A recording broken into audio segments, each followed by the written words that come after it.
The piano in the lobby of the Sainte Claire Hotel was a 1921 Steinway upright, and the first time I played it, on a Tuesday evening in November of 1933, 2 days after Marguerite Sainte Claire had offered me the arrangement, and 1 day after I had accepted it, I understood two things simultaneously. The first was that this piano had been tuned recently, within the last month, which meant whoever was responsible for this hotel was maintaining it properly, even in hard times. The second was that the action was as close to perfect as an upright action gets, the keys returning at precisely the speed you needed them to, the hammers hitting the strings with the exact weight the music required, and that I was in serious trouble, because a piano like this was going to make it very difficult for me to play only 3 evenings a week. I had been playing piano in New Orleans since I was 7 years old, which was 25 years before the November Tuesday in question, and in those 25 years I had played on instruments ranging from a warped saloon upright with 3 dead keys and a sustain pedal that stuck, to the Roosevelt Hotel's Bosendorfer concert grand, which was the finest instrument I had ever touched, and which I had played every Thursday, Friday, and Saturday night for 2 years before the Roosevelt decided that a jazz band was a luxury the Depression had rendered indefensible. That decision had been delivered to me in July of 1931 by a man in a good suit who appeared genuinely sorry about it, which I had found somehow worse than if he had not been sorry. I had thanked him and packed my music and walked out of the Roosevelt onto Canal Street into the New Orleans July heat, and had been managing the distance between that moment and a workable future ever since. The managing had been various. Funeral processions. I played with the brass bands for the jazz funerals that New Orleans conducts with the particular combination of grief and celebration that is specific to the city, and which I had grown up participating in as a boy in the Treme, and which I loved genuinely, and which paid about what you would expect for something conducted with genuine love, which is to say, not quite enough. Private parties, when the families that still had money decided to spend some of it on music, which they did less frequently than they had in 1929, but still occasionally. Dance halls, where the pay was better but the hours were difficult, and the instruments were generally the warped saloon upright variety. And the occasional recording session, though the recording business had contracted with everything else, and the sessions were becoming rare. None of it was enough. By October of 1933, I was 3 weeks behind on my room at the Sainte Claire Hotel, and I was going to fall further behind unless something changed. And the thing that changed was that Marguerite Sainte Claire called me to her office on the ground floor behind the reception desk on the second Tuesday of October, and told me that she was aware of the situation with the account and that she had a proposal. I had seen her around the hotel. You see, the proprietress of a 12-room hotel, there is not much space in which to avoid being seen. But I had not spoken to her beyond the ordinary exchanges of a guest and a manager. She was the kind of woman you notice without being entirely sure you are noticing her.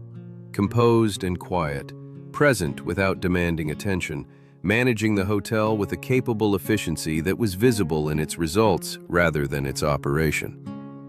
The lobby was clean. The common areas were maintained. The small courtyard with its iron table and 2 chairs that was accessible through the side door was swept daily regardless of whether anyone used it. These things happened because she made them happen, and she made them happen without making a production of the making. She sat behind her desk in the office, and I sat in the chair across from it, and she told me about the arrangement in the same tone she probably used to discuss the linen order. "The hotel has a piano," she said. "In the lobby. You have seen it." "I have," I said. I had been looking at it since I checked in. "It has not been played regularly since Henri died," she said. Henri was her husband, who had died in 1931, who had apparently been the one who played. "I have maintained it. It would benefit from being used." She looked at me with the dark, still eyes. "I cannot pay you. What I can do is credit your account for the room rate for each week in which you fulfill the arrangement. 3 evenings per week, Tuesday, Thursday, Saturday. 2 hours each evening, beginning at 7. I looked at her across the desk. "That is a fair arrangement," I said. "It is a practical one," she said, which was not the same thing, and which I found I agreed with. I played the first Tuesday and discovered the piano's quality and understood I was in trouble, and played for 3.5 hours instead of 2 because the piano was doing things that I had not let myself do in 2 years of funeral processions and dance halls, and I could not stop. At 9:30, I looked up from the keys and the lobby was empty. I did not know when it had emptied. I had not been paying attention to anything except the music. I played Thursday for 2 hours exactly because I was a professional, and the arrangement said 2 hours, and I honored arrangements. I played Saturday for 2 hours and 4 minutes, which I noted and considered a reasonable margin. The second Tuesday, I played for 2 hours and 20 minutes before I became aware that someone was in the lobby. She was sitting in the chair beside the front window, not the reception chair behind the desk, but the wing-back armchair that was positioned for guests to read in, slightly off to the left of the piano's line of sight. She was not reading. She was sitting with her hands in her lap and her dark eyes on something in the middle distance that was not anything in the room. And she was listening in the specific way of someone who has encountered something that requires their full attention and is giving it without reservation. I kept playing. I was in the middle of something, and stopping would have been wrong regardless of who was in the lobby. I played it through, and then I played the next thing and the next, and she sat in the chair beside the window and did not move and did not speak. And when I finally stopped at 9:30, she looked at me with the dark, still eyes. "I didn't know you would play like that," she said. "Like what?" I said. She looked at her hands in her lap. "I don't have the vocabulary for it," she said. "Henri did. He would have known what to call it."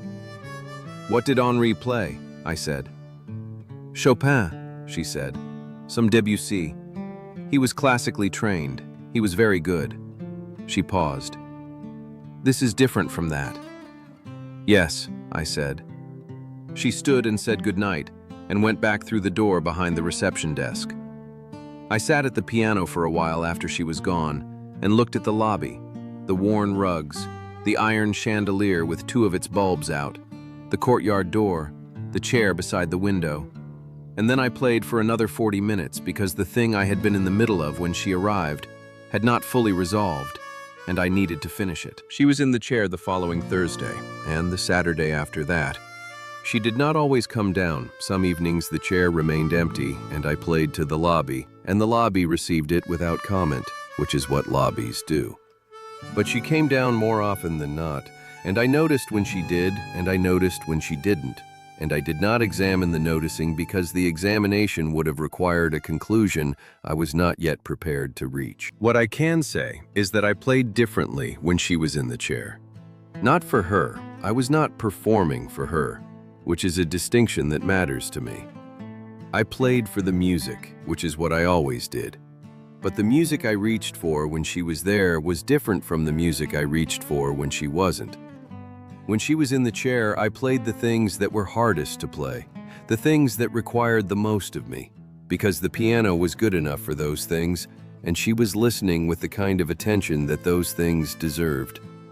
When she wasn't there, I played well. When she was there, I played as well as I could. I began to understand over the weeks of November that the Sainte Claire Hotel was in more difficulty than its maintained lobby suggested. This was not something she told me. She did not tell me much of anything, which was a quality I had come to recognize as characteristic rather than cold. But the information was available to anyone who paid attention, and I had been paying attention to things in New Orleans all my life. There were 12 rooms. In November, there were 5 guests, including myself. By December, there were 4, and then 3. The 2 traveling salesmen who had occupied rooms 7 and 8 left in the second week of December when their company recalled them to Baton Rouge. The elderly couple in room 3 left the week before Christmas to spend the winter with their daughter in Mobile. What remained was myself in room 6, a commercial printer named Fontenot in room 9 who seemed to have no intention of leaving, and an intermittent occupation of room 2 by a woman who arrived on Fridays and left on Sundays, and whose arrangements with the hotel were not my business. I did the arithmetic one evening while I was playing. 5 guests at the hotel rate, minus whatever various adjustments, against a 12-room property with its staff. She employed a woman named Celestine for the rooms and a man named Joseph for the kitchen and general maintenance, and the mortgage that I did not know the number of, but which Henri Sainte Claire had presumably not paid off before dying in 1931. The arithmetic did not come out well. I played through the arithmetic and into something on the other side of it, and when I looked up, she was in the chair. "I've been thinking about something," I said. I had not planned to say this. The piano sometimes loosened things I had planned to keep. "All right," she said. "The arrangement," I said. 3 evenings a week." "Yes," she said. "I'd like to propose an amendment," I said. She looked at me with the dark, still eyes. "You want more evenings," she said. "More evenings, additional guests," I said. "If the piano is playing, people hear it from the street. New Orleans is a city that follows music. If there's something worth hearing in the lobby of the Sainte Claire Hotel on a Friday and Saturday night, people will come in to hear it, and people who come in to hear it will sometimes want a drink, and people who want a drink and find themselves in a 12-room hotel may sometimes want a room." I paused. "You'd need a bar set up. It doesn't have to be elaborate. Joseph can pour." She was quiet for a long time. The lobby was quiet. Outside, the sounds of Rue Dauphine at night, voices, a car, the distant brass of something from the direction of the quarter. "You're suggesting a business arrangement," she said. "I'm suggesting that the piano is an asset," I said, "and that it's being used below its capacity." "Below its capacity," she said. It was not quite a smile. It was the thing that happened at the corner of her mouth when something was either correct or mildly absurd, and she was deciding which. 3 evenings a week is a beginning," I said. 5 is a business." She looked at the piano, at the lobby, at the courtyard door where the iron table and 2 chairs were visible through the glass in the December evening. "What would you want in return?" she said. "For the additional evenings?" "The room," I said. "The current arrangement, extended." "That is what you're already receiving," she said. "Yes," I said. "I'm proposing to earn it more thoroughly." She looked at me for a long moment. I had learned by December to receive the long looks without filling them with something, she was thinking. And what she was thinking was worth waiting for, and filling the space with words would have been wasteful. "Friday and Saturday," she said. "In addition to the 3 current evenings, Joseph will pour. I'll speak to him about the setup." She paused. "The additional evenings do not change the room arrangement." "I understand," I said. "You're still behind on the pre-arrangement balance," she said. "I know," I said. "I'll forgive the pre-arrangement balance," she said, as if this were an inconsequential administrative detail. "In light of the revised arrangement." I looked at her across the piano. "Marguerite," I said. It was the first time I had used her name. Something shifted in her expression, the small increments that I had been learning to read. Something that was not quite surprise and was not quite the not smile, but was related to both. "Daniel," she said. "Thank you," I said. "It's a practical arrangement," she said. And she got up and went through the door behind the reception desk. And I sat at the piano for a while, and then I played for an hour and a half because the thing that had just happened needed something to put it into. The Friday and Saturday evenings changed the hotel. Not immediately. Nothing in New Orleans happens immediately. The city has always moved at the pace of heat and humidity and the long relationship between pleasure and patience. But within 3 weeks, the word had moved through the neighborhood in the way that word moves in New Orleans, which is through everyone knowing everyone and everyone's cousin knowing someone who had been and said it was worth going. The lobby on Friday and Saturday nights was not full. It was not the Roosevelt. But it had 8 people in it, then 12. Then on the Friday before Christmas, it had 22 people, and Joseph ran out of the good bourbon and had to open the second bottle, and Marguerite stood behind the makeshift bar Joseph had set up at the far end of the lobby and poured drinks with the composed authority of a woman who has decided a thing and is not going to make it into more than it needs to be. I played for 4 hours that Friday. I did not notice the hours. I noticed Marguerite. I noticed her the way you notice the thing you have been circling for some time and have finally admitted you are circling, with the specific attention of someone who has stopped pretending the attention is something other than what it is. She was pouring drinks and talking with the guests in the particular way she had of talking, which was to listen more than she spoke, and to ask the question that was actually the right question rather than the one that was easiest. She moved through the lobby with the ease of someone in a space that was entirely hers, and the guests responded to her the way people respond to that quality, with a relaxation, a willingness to be comfortable, a sense that the space was safe. I played for her without playing for her. The distinction continued to matter. In January, she came to the piano before the Thursday session and sat on the bench beside me, not at the keys, beside me, the way someone sits beside a person rather than beside an instrument. I was warming up, running through scales in the unhurried way I had when there was time, and she sat beside me and watched my hands. "Will you show me something?" she said. "What kind of something?" I said. "How it works," she said. "The way you decide what comes next. I watch you play and I don't understand how you know." I thought about how to explain improvisation to a person who had grown up with Chopin, which is a thing with a score that tells you what comes next. "Put your hand on the keys," I said. She put her right hand on the keys. Her hands were long-fingered and capable, the hands of a woman who worked with them and did not pretend otherwise. "Play any note," I said.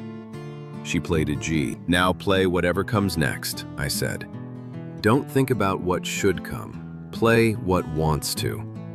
She played an A, then a C, then she stopped. "I don't know what wants to," she said. "You do," I said. "You're thinking about whether it's correct. Stop thinking about whether it's correct." She played the A again, then the G, then an E. She was playing a melody, not a melody she knew, a melody that was arriving from wherever melodies arrive when you stop asking them to be correct. She played it for about 30 seconds, and then she stopped and took her hand off the keys. "That was something," I said. "It wasn't anything," she said. "It was something," I said. "It was the beginning of something, which is how all somethings start." She looked at the keys. "Henri could read anything," she said. "He could look at a piece of music and play it. He said improvisation was chaos." She paused. "He was wrong about that." "He was wrong about that," I agreed. She put her hand back on the keys and played the melody again, a little longer this time, and I played underneath it, not over it, underneath, the chords that wanted to be there, and for about a minute we played together, and the thing we played was not chaos and was not nothing. Then she took her hand off the keys again and sat for a moment. "Marguerite," I said. "Don't," she said. It was not unkind. "Not yet." I understood this. Some things have a time and some things have a not yet, and the difference is important, and the not yet is not a no. "All right," I said. I started playing again, the scales, the warm-up. She sat beside me for another few minutes, and then she stood and straightened her skirt and went back to the reception desk. And I played my scales, and then the Thursday session, and she sat in the chair beside the window and listened. February in New Orleans is carnival season, which meant the city was doing what New Orleans does with more enthusiasm than usual, which is to say, a great deal of music, and a great deal of people, and a great deal of the feeling that the city produces when it remembers what it is. The Sainte Claire Hotel was not the center of Carnival. It was a 12-room hotel on Rue Dauphine with a lobby piano and a makeshift bar. But it was in the city, and the city was in it. And on the Friday of the first Mardi Gras weekend, I played for 5 hours straight without stopping for anything except water, and the lobby was full, and the bar was doing what bars do when people are happy, and the streets outside were alive in the specific way of New Orleans streets in February. I played everything I knew. I played things I had not played in 2 years, things that had been waiting in the back of whatever place music waits when you are not playing it.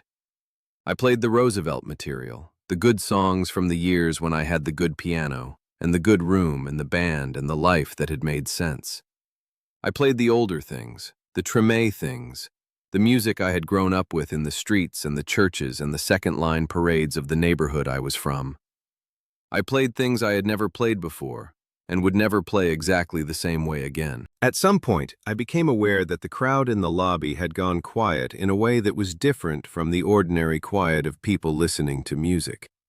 It was the quiet of people who have stopped talking about their own lives because something else has their complete attention, which is the finest thing music can do, and the thing that is hardest to make happen, and that when it happens, you do not interfere with. I did not look up. I kept playing. When I finally came to a natural end, it was past midnight, and the lobby was still full, and the silence that followed was the kind that is a form of attention rather than its absence. And then people were talking and moving, and the bar was busy again, and I sat at the piano with my hands in my lap and breathed. Marguerite came from wherever she had been in the lobby and stood beside the piano. "Daniel," she said. I looked up at her. She was standing in the Carnival Friday midnight lobby of her hotel, with the composed bearing that was never entirely composed, because nothing was ever entirely composed for anyone, and her dark eyes were doing something I had not seen them do before, which was to be entirely unconcealed. "Come have a drink with me," she said, "when this is over." "When this is over," I said. She went back to the bar. I played for another 40 minutes because there were still people and the night was still going, and because the music wanted to keep going, and I had learned to honor what the music wanted. When the last guests had gone and Joseph had cleared the bar setup and Celestine had gone up to start on the rooms and Fontenot had retired to room 9 with the good night that was his habit, the lobby was empty except for the piano and the chairs and the iron chandelier and Marguerite, who was sitting at the makeshift bar with 2 glasses of the good bourbon, one in front of the empty stool beside her. I came and sat at the empty stool. She pushed the glass toward me. I took it. We sat at the bar for a while without saying anything, which was not uncomfortable. The carnival sounds outside were going quieter, the city beginning the long exhale that even New Orleans needs eventually. The lobby was warm and a little smoky, and the chandelier was doing its thing with the 2 bulbs out, which actually produced a better light than all the bulbs would have. "I've been thinking about something," she said. "All right," I said. I recognized the opening. "When Henri died," she said, "I decided that the hotel was the thing, that keeping it going was what I was for." She turned the glass in her hands. "I have been very good at keeping it going." "You have," I said. "The arrangement we made in October," she said. "I told you it was practical." "You did," I said. "It was," she said. "It was also—" She stopped, set the glass down. The piano had not been played since Henri. I had maintained it because he would have wanted it maintained. I had not been able to bring myself to hear it played. She looked at the piano. "I thought it would be only grief." "Was it?" I said. "The first evening," she said. "The second evening it was something else." She looked at me. "I don't have the vocabulary for what it was." "You don't need the vocabulary," I said. She was quiet for a moment. "No," she said. "I don't suppose I do." I picked up the glass and drank the bourbon, which was the good bourbon and deserved to be treated as such. The lobby was quiet. The city outside was quieter than it had been at midnight, but still itself, still breathing, still the place that had been making music since before either of us was alive, and would be making it long after. "Marguerite," I said. "Yes," she said. "I have been playing longer on the evenings when you come down," I said. "I have been playing the harder things, the things that are most themselves." I set the glass down. "I want you to know that I know that." She looked at her glass. "I know that you know," she said. "And?" I said. She was quiet for a long time. Not the administrative long look. Something else. The long look of a woman sitting with something that has been true for some time and is deciding what to do with the truth now that it has been said. "And I have been coming down more often than the arrangement requires," she said. "I have been keeping track of when you play, and I have been coming down, and I have been sitting in that chair, and I have been—" She stopped. "I have been doing something I told myself I was not doing." "What were you telling yourself you were doing?" I said. "Monitoring the arrangement," she said. And then the corner of her mouth did the thing that was closest to a smile.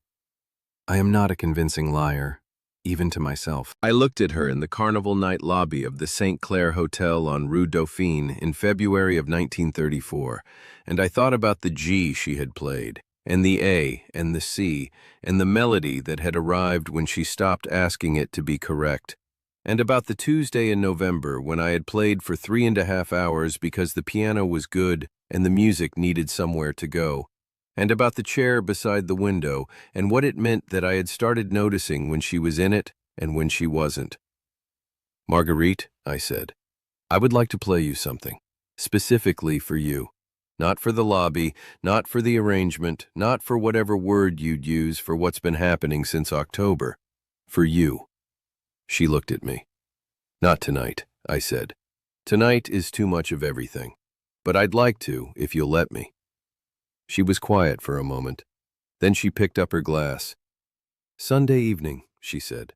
"The lobby is closed Sunday." "Sunday evening," I said. She finished her bourbon and set the glass on the bar and stood and smoothed her skirt in the way she smoothed her skirt when she was closing a subject. "Good night, Daniel," she said. "Good night, Marguerite," I said. She went through the door behind the reception desk. I sat at the bar for a while, and then I went to the piano and played for an hour and a half, quietly, the way you play when there is no one listening, and you are playing only for the music. And then I went upstairs to room 6.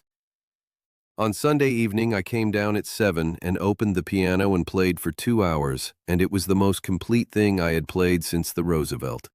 Not the most complex or the most technical, the most complete. Everything it needed, it had. Every space it required was there. When I finished the last note, I let it go fully into the room before I lifted my hands. She was in the chair beside the window. She had been there the whole time. The lobby was quiet. The city outside was doing its Sunday thing, gentler than the rest of the week. "That was for me," she said. It was not a question. "Yes," I said. She stood from the chair and walked to the piano. She did not say anything. She put her hand on the top of the piano the way you put your hand on something that has given you something, and you want to acknowledge the giving. Then she looked at me. "Daniel," she said. "Marguerite," I said. "The arrangement," she said. "The one we made in October." "Yes," I said. "I would like to revise it," she said. "All right," I said. "The room stays," she said. "The 5 evenings stay. The bar stays." She paused. "And on Sunday evenings, when the lobby is closed, you play for me. Not for the hotel, for me." I looked at her across the piano, at the woman who had maintained an instrument for 2 years because her husband would have wanted it maintained, and who had sat in a chair beside a window for 3 months listening to what a piano could do when it was played by someone who understood it, and who had just proposed a revision to a practical arrangement that was no longer only a practical arrangement, and both of us knew it. "Sunday evenings," I said. "Yes," she said. "That is a reasonable revision," I said. She looked at me. The corner of her mouth did the thing. "It is a practical one," she said. "Of course," I said. I played Sunday evening, the following Sunday evening, every Sunday evening after that through the spring and into the summer, while the hotel recovered and the rooms filled and the Friday and Saturday sessions became something that people in the neighborhood planned for, while Fontenot continued to occupy room 9 with his reliable tenancy, and the Rue Dauphine went about its business, and New Orleans continued to be New Orleans with or without the Depression's permission. And on Sunday evenings, when the lobby was closed and the city was its gentler self, Marguerite Sainte Claire sat in the chair beside the window, and I played for her. Not for the hotel, not for the arrangement, for her, which was how it had been since November, if I am being honest, which I am. The music taught me to be. The music and the woman who sat in the chair beside the window and listened with the attention that the hardest things deserved.